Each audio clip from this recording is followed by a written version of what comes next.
Hello, my name is Nora Vargas, and I am the Vice Chair of the San Diego County Board of Supervisors.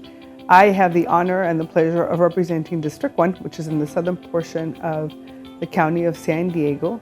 I also have the distinct honor of being the first Latina, the first immigrant, the first woman of color, the first fronteriza to serve on the San Diego County Board of Supervisors. That's in 175 years.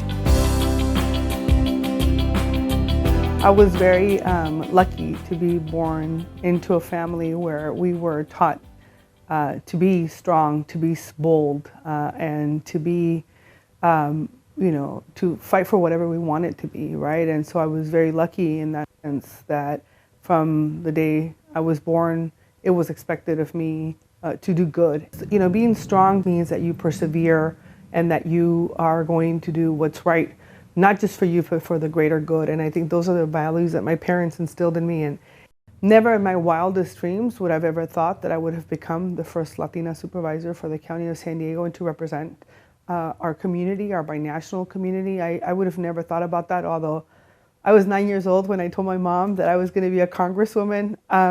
It was mostly because I wanted to help people and I didn't know how else to help them. And I was, touring the congressional offices and when I was a little kid, and I was exposed to a lot of that. And so for me, this is what I want to do, right? But it really, truly is a privilege to be able to sit on that dais with 4 other people.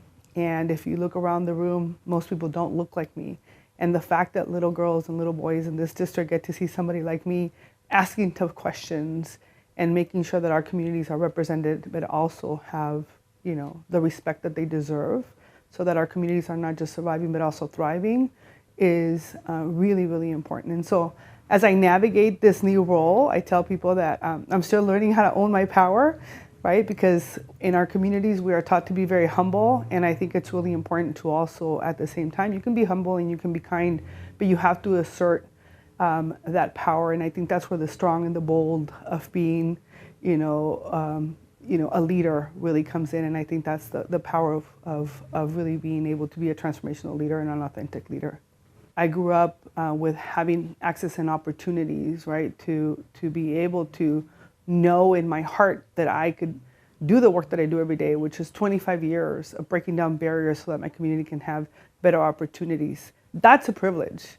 A lot of young girls can't do that and don't have those opportunities, but instead are in very difficult situations. There's still, I think, a lot of cultural shifts that need to happen, not just in the Latino community, but in a lot of other communities. And so for me, I wake up every day trying to figure out how do we make the world better, not just for the community that I represent, but for me, it's really for all those young little girls, right, that may or may not know that they have the opportunities to do whatever they want.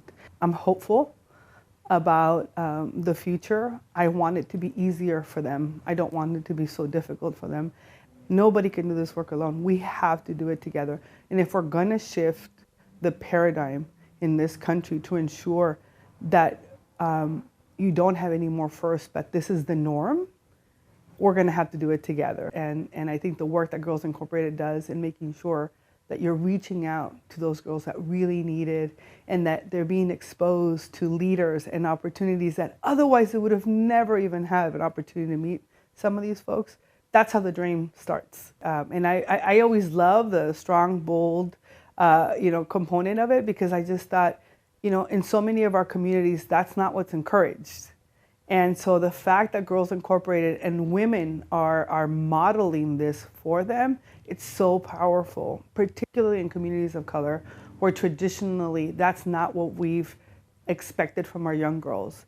And to go to a young Latina, an African American girl, and tell her, it's good to be strong, it's good to be bold, you can do anything that you want, it changes the mindset. And we all know that once you impact one young girl in a family, you're impacting the whole family, right? I was the first one in my family to go to college, and as a result, my sisters, my nieces, my cousins, it had an impact on all of them, right? If Norita can do it, anybody else can do it, right?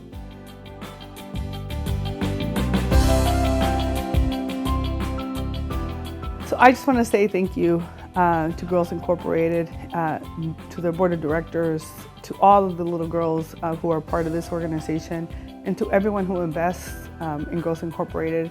I am grateful for this recognition, and I humbly accept it on behalf of not only my team, right, but also on behalf of all the little girls in District 1, so that they know that they can be wherever they want to be, and for them to dream big and know that they too can do whatever they want.